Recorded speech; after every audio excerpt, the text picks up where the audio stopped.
Pagi hari ini tema saya adalah berlari dengan tujuan. Artinya ada juga orang yang berlari tanpa tujuan.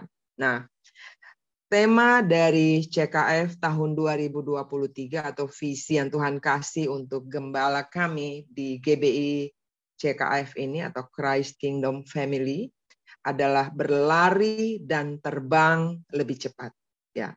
Itu tema besaran, tema tahun ini, ya, visi tahun ini. Berlari dan terbang lebih cepat.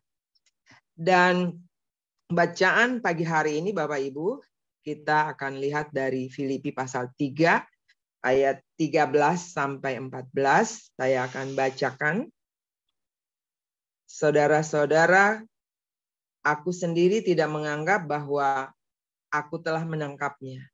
Tetapi ini yang kulakukan. Aku melupakan apa yang telah di belakangku dan mengarahkan diri kepada apa yang di hadapanku. Dan berlari-lari kepada tujuan untuk memperoleh hadiah, yaitu panggilan surgawi dari Allah dalam Kristus Yesus. Amin. Nah, tema berlari dan terbang lebih cepat ini Bapak Ibu, ketika saya merenungkannya, saya tidak tahu apa gambaran yang Bapak Ibu dapatkan, tapi yang pasti di awal tahun, Pastor Luther telah menyampaikan tema ini bagi kita semua, ya, di tahun atau di awal tahun. Dan kita bisa lihat itu atau kita sudah dengar lewat Zoom, ada juga di YouTube kalau Bapak Ibu yang belum ikuti di khotbah pertama beliau di tahun ini, dan juga di Facebook. Nah, pada waktu saya merenungkan tema ini, tema berlari dan terbang lebih cepat ini, Tuhan bicara untuk saya begini. Tema ini sebenarnya ditujukan bukan untuk anak-anak, tapi untuk gereja, yaitu saudara dan saya yang sudah dewasa. Katakan, yang dewasa secara rohani. Jadi tema berlari dan terbang lebih cepat ini ditujukan untuk gerejanya, yaitu untuk saudara dan saya yang dewasa. Dewasa di dalam Tuhan. Dewasa secara rohani. Ya, dewasa, ini kata dewasa. Jadi bukan untuk anak-anak. Dewasa ini berbicara bukan tentang makanan yang masih susu dan bubur yang lembut, tetapi makanan keras. Karena pada waktu kita berbicara tentang berlari, kita bukan lagi berbicara tentang kita masih latihan. Tapi kita sudah ada dalam arena pertandingan, Bapak Ibu. Kita sudah ada di dalam jalur lari masing-masing. Dan jalur lari itu jalurnya tidak besar ya, sempit. Kalau kita lihat pelari itu kan ada jalur 1, 2, 5, 10 ya. Semua sudah ada di jalur-jalurnya. Artinya apa? Semua kita juga berlari dengan jalur-jalur kita masing-masing. Amin.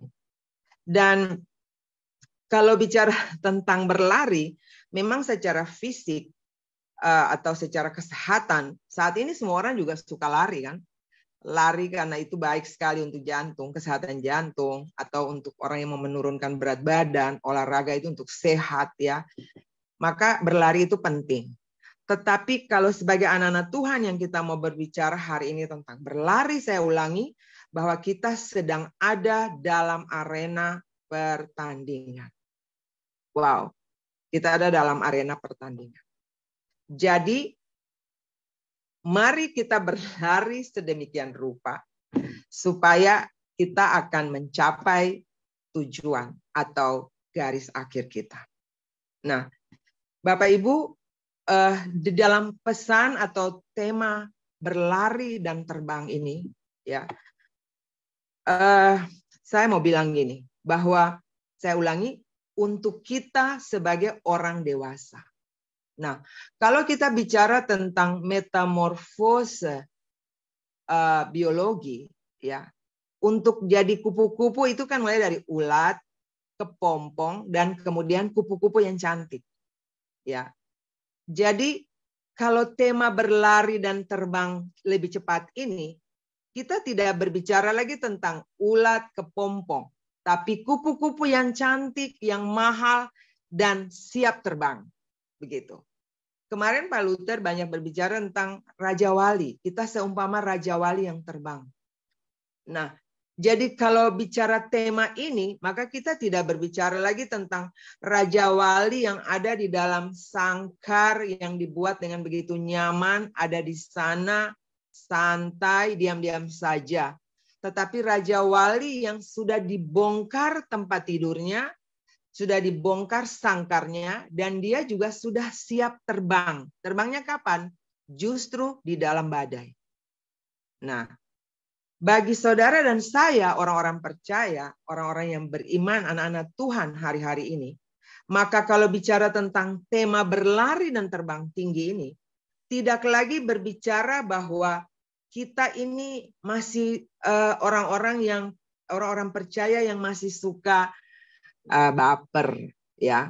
Tetapi kalau tema ini, yaitu saudara dan saya yang sudah dewasa ini, artinya orang-orang yang mungkin dulu suka baper, tapi sekarang baim.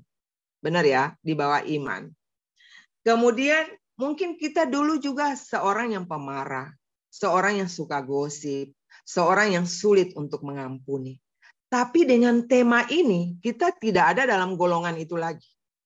Artinya, kita sudah menjadi orang-orang yang memang membawa damai. Kita yang mungkin dulu pelit, sekarang suka memberkati orang lain. Ya, ini bicara seperti ini sebenarnya bicara untuk diri saya juga. Ya, dulu mungkin suka gosip, sekarang suka gospel. Ya, dulu kalau mau baca Alkitab, mau berdoa, mungkin harus dipaksa-paksa, disuruh-suruh dulu. Tapi orang-orang yang dewasa itu dia akan suka merenungkan firman Tuhan siang dan malam. Dia akan suka berdoa, mungkin dulu 5 menit, sekarang bisa 1 jam, bisa 2 jam, dan seterusnya. Ya. Dulu mungkin pada waktu kita punya masalah, kita akan pasti nomor 1 kita yang sakit bisa lari cari dukun. Yang mau kaya dengan cepat pasti cari orang pintar, benar nggak sih? Ya. Pasti akan cari manusia dulu waktu saya susah, saya juga lagi mikir siapa yang akan saya hubungi pertama. Seperti itu ya. Itu dulu, itu waktu kita masih anak-anak. Tapi waktu kita sudah dewasa itu kita berbeda. Ya, seperti tadi saya ulangi, kita bukan lagi kepompong dan ulat. Kita bukan lagi Raja Wali yang ada dalam sangkar, tapi kita yang sudah terbang. Kita yang siap berlari, kita yang ada di dalam arena. Kita yang dewasa di dalam Tuhan. Amin. Tidak mudah tersinggung, suka mengampuni, suka memberi, suka beribadah, rajin untuk beribadah, suka untuk tetap ada dalam komunitas-komunitas yang seperti ini. Karena seperti ini membangun sebenarnya. Ya, benar ya Bapak Ibu. Nah, kita lihat bacaan kita tadi, itu kan surat yang ditulis oleh Paulus. Siapa Paulus itu? Kalau bicara tentang tema ini, maka kalau kita bicara tentang Saulus, dia bukan lagi Saulus. Tapi dia adalah Paulus. Saulus dulu kan suka penganiaya jemaat. Tetapi saat ini dia adalah pemberita Injil. Dan dia bilang begini, dulu yang kuanggap untung bagiku, sekarang kuanggap rugi karena Kristus. Nah, jadi tema ini benar-benar tema untuk saudara dan saya, untuk gereja Tuhan yang dewasa di dalam Tuhan. Amin. Ya. Dan siap untuk berlari. Siap untuk bertanding, siap untuk terbang. Nah, kembali kepada berlari. Kalau bicara tentang berlari, kita ada di jalur lari masing-masing dan jalur itu sempit. Ya. Ada jarak pendek 100, 200, 400. Ada menengah 800, 1.500. Ada jarak jauh 3.000, 5.000, 10.000 meter. Benar ya? Nah, dan pada waktu saya merenungkan tema ini lagi-lagi ya, Bapak Ibu, kita selalu dengar bahwa hidup ini adalah pertandingan. Ya. Dan lari yang kita lakukan itu maraton. Artinya kita harus jaga tetap konsisten, tetap fokus, tetap bersemangat setiap harinya. Tetapi waktu saya duduk merenungkan tema ini, Roh Kudus bicara untuk saya begini. Ini waktu saat ini bukan lagi kita berlari maraton, tetapi sprint. Cepat dan sangat cepat Bapak Ibu. Lari sprint itu kecepatan tinggi. Dan kadang-kadang orang yang berlari sprint itu kadang-kadang dia merasa seperti dia itu sedang melayang, ya. Dan gereja Tuhan hari-hari ini, saudara dan saya, kita sedang ada di dalam lari jarak pendek. Karena kita tidak pernah tahu ada apa besok. Ada apa 1 jam ke depan. Waktu ini benar-benar anugerah, saudara. Dan saya waktu merenungkan firman ini, saya sendiri merasa seluruh tubuh saya itu merinding. Saya gemetar sendiri, Bapak Ibu. Karena saya tahu kekristenan itu berbicara tentang maraton. Tapi bayangkan yang saya dengar, saya percaya Tuhan juga sedang berbicara untuk kita, gerejanya. Bahwa kita sedang ada di lari cepat. Wow, lari cepat, Bapak Ibu. Dan saya percaya kita semua terlibat di dalamnya. Wow. Nah, jadi mari kita berlari sedemikian rupa di dalam jalur yang sempit tadi, yang sudah ditetapkan oleh Tuhan kepada kita masing-masing. Nah, dan mengapa tema berlari ini datangnya sekarang, datang di tahun ini. Tahun kemarin, tahun memperkatakan firman, tahun mujizat setiap hari. Tapi tahun ini adalah tahun berlari. Jadi kita harus ingat bahwa fokus kita sedang ada di dalam arena lari. Jadi berlari sedemikian rupa. Berlari secepat mungkin, Bapak Ibu. Dan mengapa tema ini? Mengapa saat ini kita harus berlari? Saya punya satu cerita ya. Ini cerita saya pribadi. Dulu waktu saya masih kuliah, Bapak Ibu, ini mungkin saya pernah cerita juga, saya pernah sharing juga. Waktu saya kuliah dulu, ada perlombaan olahraga antar fakultas. Nah, waktu itu, waktu mau lomba lari, kita itu nggak ada wanita yang mau lari. Tidak ada wanita yang mau lari. Dan akhirnya saya disuruh untuk lari. Saya yang tidak punya persiapan latihan lari, tiba-tiba saya harus masuk arena dan saya harus berlari. Dan waktu itu larinya mulai dari sprint, ya, kemudian ada juga lari yang estafet itu, ya, saya ikut lari Bapak Ibu. Nah, jadi saya waktu itu cuma saya dengar arahan sebentar, ya, ini yang dimaksud dengan lari cepat ini, hanya dengan arahan sebentar. Saya dikasih sepatu yang khusus ya, sepatu lari itu khusus Bapak Ibu ya, ada paku di bawahnya. Dan dengan pakaian yang harus sangat ringan. Seorang pelari dia harus tidak datang dengan bawa pikul ransel di belakang, tidak ada bawa beban. Hanya dengan sepatu yang spesial dan pakaian yang sangat ringkas. Dan akhirnya saya berlari Bapak Ibu. Dan puji Tuhan pada waktu itu saya mendapat perunggu ya, saya mendapat juara 3. Itu sesuatu anugerah yang sebenarnya saya tidak pernah bayangkan bahwa dalam keadaan yang mendesak, terpaksa tidak ada yang bisa mewakili kampus kami, saya hadir di sana. Jadi mengapa kita harus berlari?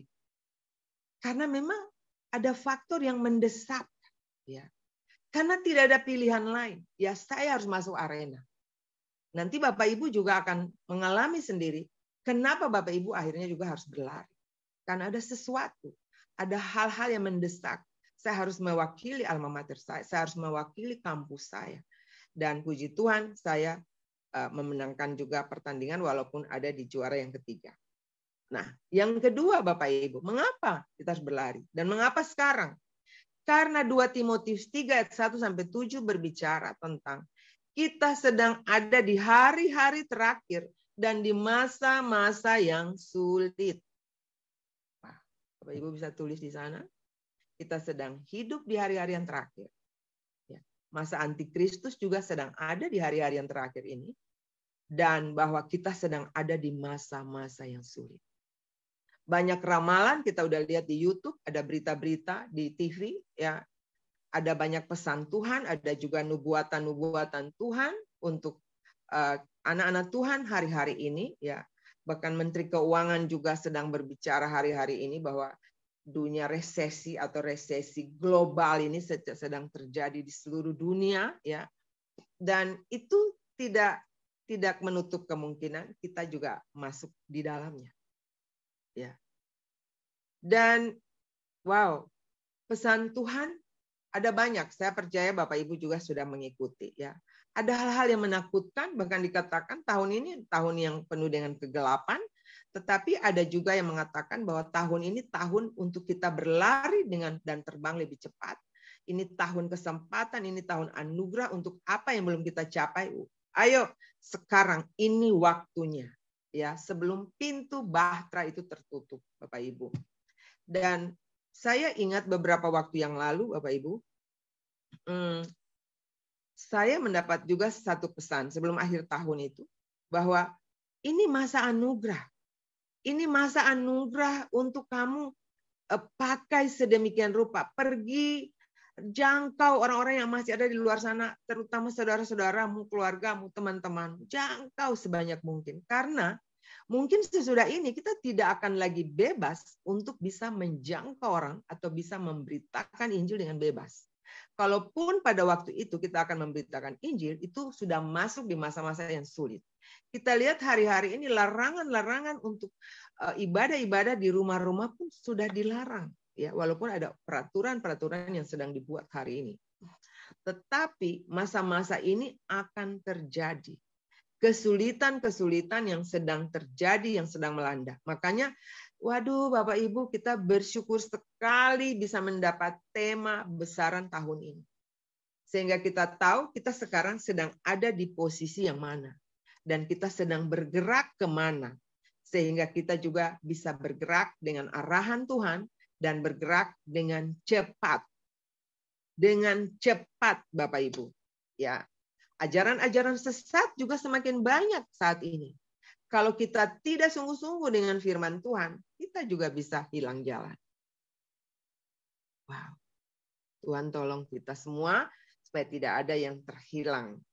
Saudara dan saya dan semua keluarga kami yang ada di sini, bahkan yang juga yang setia kepada Tuhan, tidak ada yang terhilang dari kasih karunia Tuhan. Amin, Bapak Ibu. Jadi ini waktu anugerah. Ya. Saya sharing dengan seorang teman saya beberapa waktu lalu. Beliau juga mendapatkan bahwa Tuhan sedang berbicara bahwa ini masa-masa kesempatan untuk kita bisa melakukan sesuatu dengan lebih cepat. Karena benar-benar masa-masa sulit itu sedang ada dan itu sekarang. Dan mengapa kita harus berlari dan itu sekarang? Karena ada hadiah, ada panggilan sorgawi, ya. Hadiah yaitu panggilan sorgawi, ada di Filipi 3 ayat 14 ya. Dan juga ada mahkota yang disediakan Tuhan bagi kita ya.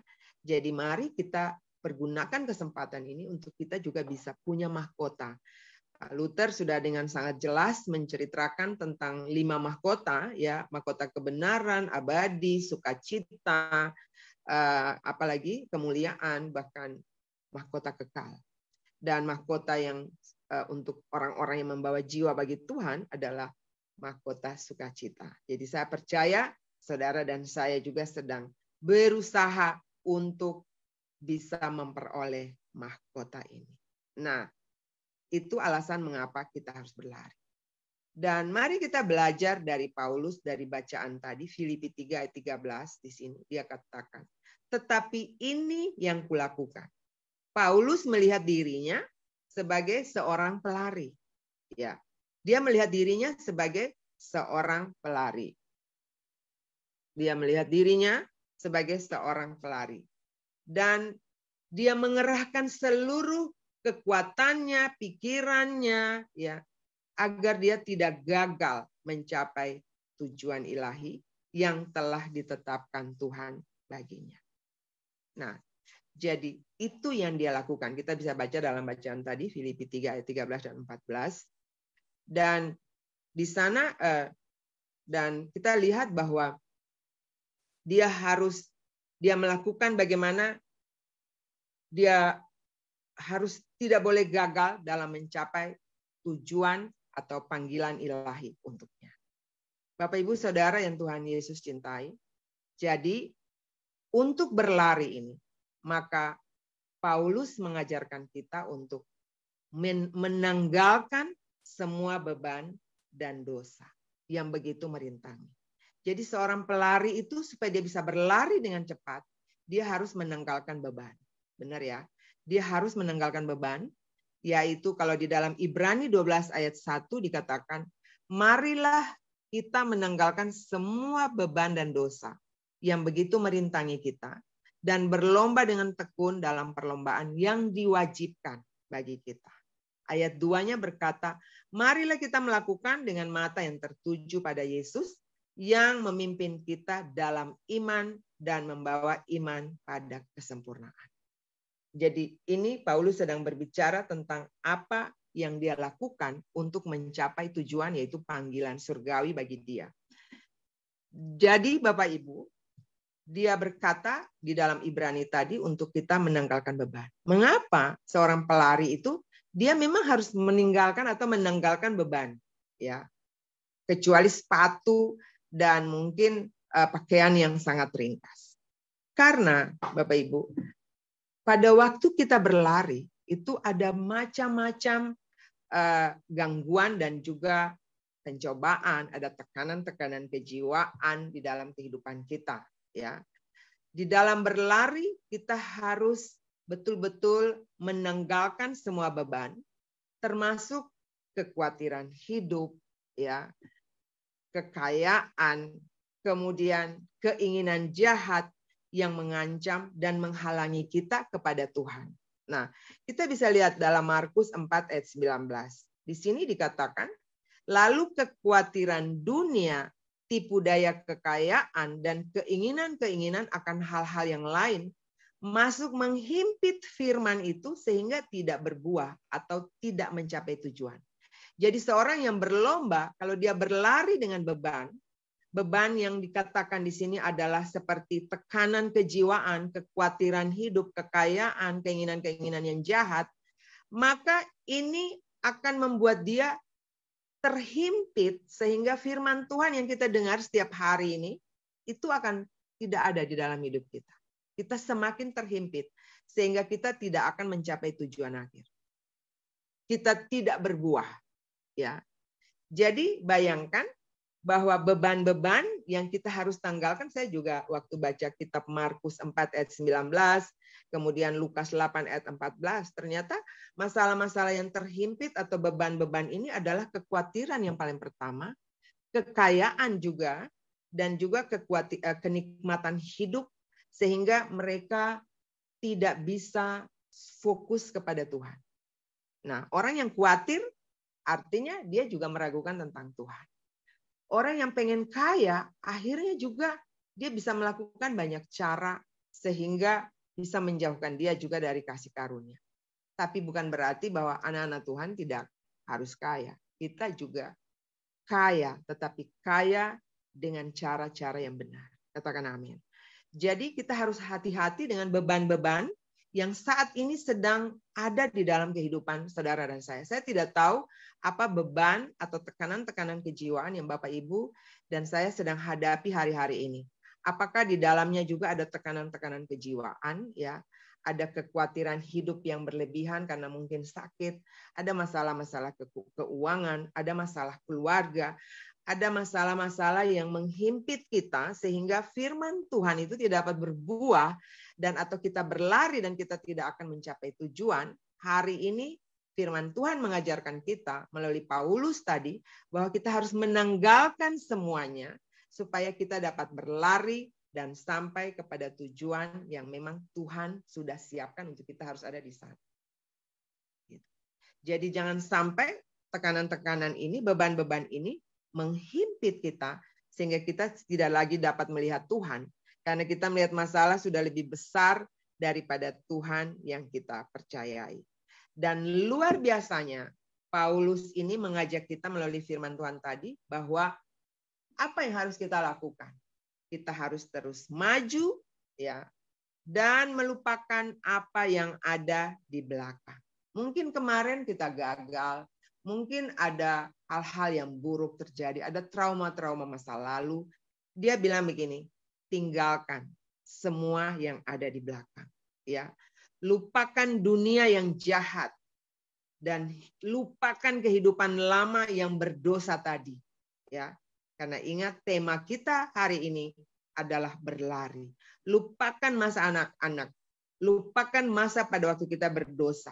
Lupakan ada saat-saat di mana kita sedang melakukan hal-hal yang di luar Tuhan. Dan mengarahkan diri untuk keselamatan yang sempurna dalam Kristus. Lukas 17 ayat 32 bilang begini. Ingat istri Lot. Kenapa? Karena dia pada waktu disuruh berlari, dia masih menoleh ke belakang. Dan akhirnya dia menjadi tiang garam. Saudara dan saya tidak seperti itu. Kalau dibilang berlari masuk dalam arena, harus sampai mencapai tujuan, tanggalkan semua beban-beban tadi. Dan fokus kepada Tuhan. Amin. Nah, dan yang bagian terakhir, bagaimana caranya untuk saudara dan saya dapat berlari dalam kehidupan ini. Ya, yang pertama, datang pada Tuhan dalam doa, pujian, dan penyembahan dengan ucapan syukur. Apapun masalahnya, tinggalkan semua masalah. Saya bicara ini bukan saya tidak punya masalah. Saya punya masalah juga banyak.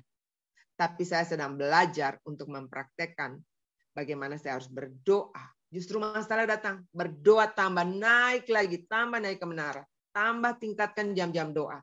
Tingkatkan pujian dan penyembahan. Mungkin ada kata-kata karena saudara sakit, saudara tidak dapat lagi.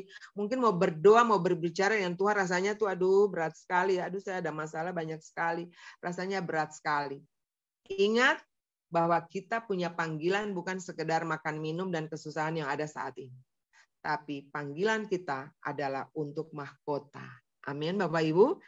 Jadi datang pada Tuhan dalam doa, pujian, dan penyembahan dengan ucapan syukur. Kemudian yang berikut, fokus pada tujuan. Berlari, maju, dan jangan menoleh ke belakang. Fokus pada tujuan. Yaitu tetap percaya, tetap beriman. Jangan sampai masalah-masalah hidup kita membuat kita meninggalkan iman kita. Tetap percaya, karena Tuhan yang kita percaya itu Tuhan yang setia. Amin Bapak Ibu. Tuhan yang tidak pernah meninggalkan saudara dan saya. 1 Timotius 6 ayat 12 berkata, bertandinglah dalam pertandingan iman yang benar dan rebutlah hidup yang kekal. Karena untuk itulah engkau telah dipanggil dan telah karena untuk itulah engkau dipanggil. Amin. Jadi tetap beriman, tetap percaya, tetap fokus kepada Tuhan satu-satunya penolong kita. Dan yang berikut Bapak Ibu, bagaimana cara untuk kita tetap berlari dalam arena yang benar, di jalur yang benar di dalam kehidupan kita, yaitu jadilah pelaku firman. Kita sudah dengar firman banyak sekali setiap hari. Tetapi yang Tuhan mau, jadilah pelaku. Kalau hari ini Tuhan bilang, ampunilah saudaramu, ampuni. Saya percaya hari ini tidak ada di sini yang masih marah dan tidak bisa mengampuni. Itu berarti masih anak-anak. Ingat, kita adalah Raja Wali dewasa. Kupu-kupu yang siap terbang. Amin. Jadi jadilah pelaku firman. Kalau Tuhan bilang, pergi dan beritakan Injil, pergi.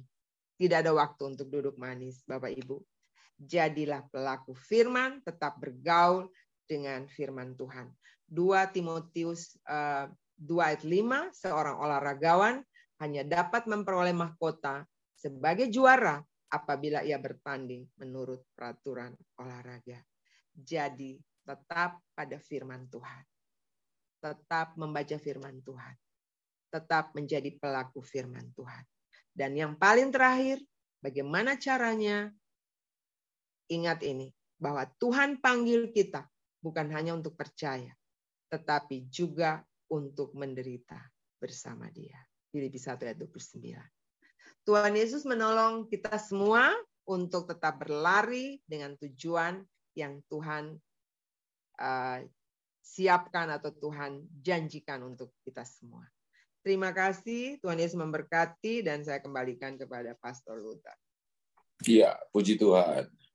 Terima kasih Ibu Paula. Bapak Ibu diberkati Tuhan. Bapak Ibu yang diberkati Tuhan, tulis di kolom komentar saya diberkati Tuhan. Saya pernah baca satu kisah tentang seorang pelari maraton dari Kenya atau nggak salah, itu nama John Robert. Dan ketika dalam lari itu, saudara, bahwa dia mengalami cedera karena itu dalam Olimpiade musim dingin di Inggris kalau nggak salah itu tahun 1800-an.